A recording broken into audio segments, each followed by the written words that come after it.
Hello everyone, ইতি Japan আর একটি ব্লগে আপনাদের সবাইকে অনেক অনেক স্বাগতম এবং অনেক অনেক ভালোবাসা। আজকের ভিডিওটা রাস্তা দিয়ে শুরু করি।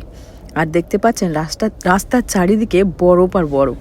প্রথমে যখন আমি যাচ্ছিলাম ভাবছিলাম যে হয়তো আজকের বরফ দেখতে পাবো না, কারণ হচ্ছে কি একদমই বরফ ছিল না। আর আমি খুব চিন্তায় ছিলাম, আর আমার হাজব্যান্ডকে বলছিলাম বেকারে আসা হলো আজকের, কারণ আজকের স্নোফল হয়নি।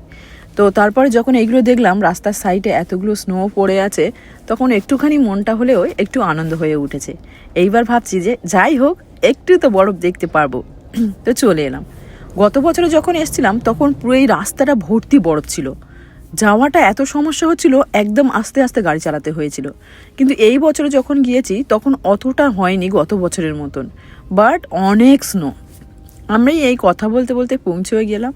দুটো ছেলেকে আমার দুটো ছেলে তো খুবই আনন্দ, ওরা ভাবছে যে এইবার তো যাই হোক একটু বরফে খেলা করা যাবে। আর ওদের বরফের ড্রেস দেখতে পাচ্ছেন, এইগুলো হচ্ছে কি বরফের স্পেশাল। যদি এই ড্রেসগুলো পরে বরফে থাকে, এই ড্রেসগুলো কখনোই ভিজে যায় না, একদম প্লাস্টিকের মতন। আর ভিতরে একটুও বরফ ঢোকে না। হাতে পায়ে সব জায়গায় গার্ডার দিয়ে একদম পুরো সেটিং করা আছে, যাতে ওর গায়ের শরীরের মধ্যে বরফ না ঢোকে। তো এইগুলো অনেক কস্ট জাপানে, এগুলো অনেক এক্সপেন্সিভ ড্রেস এগুলো। আর বিশেষ করে এই বরফে যাওয়ার জন্য এই ড্রেসগুলো স্পেশালি বিক্রি করা হয়। তো এই যতজন এসছে এখানে সবাই বিশেষ করে ওই বরফের ড্রেস পরে এসছে। জুতোও স্পেশাল জুতো পরে আসতে হয়, কারণ হচ্ছে কি যাতে স্লিপ না করে। আমরা যদি নর্মাল জুতো পরে এখানে যাই তাহলে এটা স্লিপ করবে, কিন্তু যদি আমরা স্পোর্টস শু যেগুলো হয় সেগুলো পরে যদি আসি তাহলে হচ্ছে কি স্লিপ করে না। তো যদি আপনারা কেউ কাশ্মীরে যান বরফে, তাহলে অবশ্যই কিন্তু স্পোর্টস শু নেবেন, সঙ্গে এমন জামা নেবেন যেগুলো হচ্ছে কি ভিতরে বাতাস ঢুকবে না বা বরফ লাগলেও ভিজে যাবে না, কারণ তাহলে কী হবে আপনাদের শরীর খারাপ হয়ে পড়বে, ঠান্ডা লেগে যাবে। সেই জন্য করে অবশ্যই কিন্তু স্পোর্টসের শু, স্পোর্টস স্পেশালিস্ট কিছু জামাগুলো কিনে ওখানে যাবেন, তাহলে হয়তো আপনাদের সুবিধা হবে। কারণ আপনারা যখন রেন্টে নেবেন এগুলো এক্সপেন্সিভ, রেন্টেও আপনি টাকা দেবেন, কিন্তু ওটা আপনার জিনিস নয়, ওটা অন্যজনের জিনিস, আপনি টাকা ব্যয় করবেন শুধু। এই দেখুন আমার হাজবেন্ড স্লিপ করে চলে এলো, আমি কথা বলতে বলতে ভিডিও করতে করতে দেখুন ও সুয়াত্তা চলে এলো উপর থেকে। তারপরে হচ্ছে কি এত সুন্দর একটা জায়গায় চলে এসেছি আমরা, এখানে বাচ্চারা অনেক আনন্দ করতে পারবে। ওই দেখতে পাচ্ছেন বাচ্চারা স্লাইডের মতন উপর থেকে চলে আসছে বরফের উপর দিয়ে। এত সুন্দর, এত আনন্দ করেছি, আমি তো খুবই আনন্দ করেছি। বাচ্চারা এই দেখুন আমার বড় ছেলে ওদিক দিয়ে আসছে হিরোর মতন। তারপরে আমার বড় ছেলে হিরোর মতন আমার ছোট ছেলেটাকে টেনে টেনে নিয়ে যাচ্ছে আমার বড় বাবুর নাম হচ্ছে ইয়োতা, আর ছোট বাবুর নাম হচ্ছে মোসে, তোশিও, জাপানিজ নাম হচ্ছে তোশিও, আর বড় ছেলেটার জাপানিজ নাম হচ্ছে ইয়োতা। এবার থেকে আমি ওদেরকে নাম ধরে বলবো যাতে আপনারা ওদেরকে ভালো করে চেনে।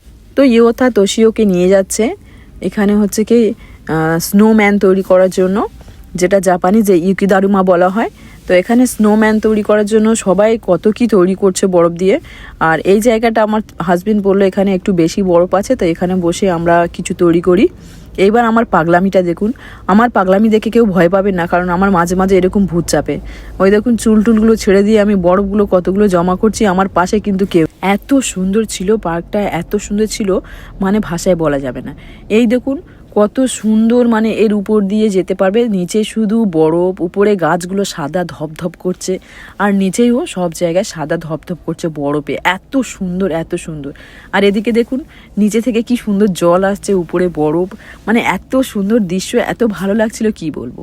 এবার আসি কত কষ্ট হলো এখানে এন্ট্রি পুরো ফ্রি ছিল, একদমই টাকা দিতে হয়নি, একদমই পয়সা দিতে হয়নি, পুরো ফ্রি ছিল। যদি আপনি কিছু রেন্ট করতে চান, যেমন জামা বা হচ্ছে কি জুতো বা হচ্ছে কি স্কেটিং করার জন্য যে যন্ত্র, ওগুলো ভাড়া নিতে হয় আর ওর জন্য টাকা দিতে হয়।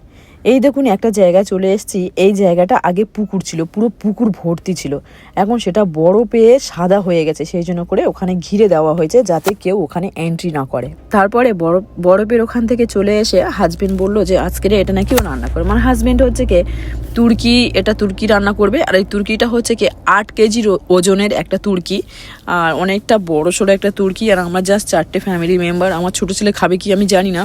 তো যাই হোক ও বললো যে রান্না করবে। আমার হাজব্যান্ড খুব ভালো রান্না করে, শুধু তুর্কি নয়, ও অনেক কিছু ভালো ভালো রান্না করতে পারে, যেটা আমাকে অনেক হেল্প করে।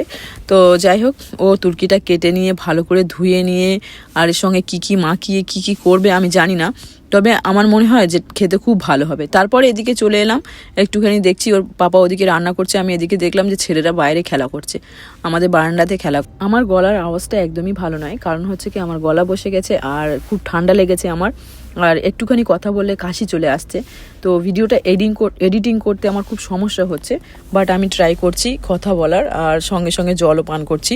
তো যাই হোক, এদিকে ছেলেটা ও খেলা করছে, দড়ি নিয়ে খেলা করছে, ছোট ছেলেটা গাড়ি নিয়ে খেলা করছে।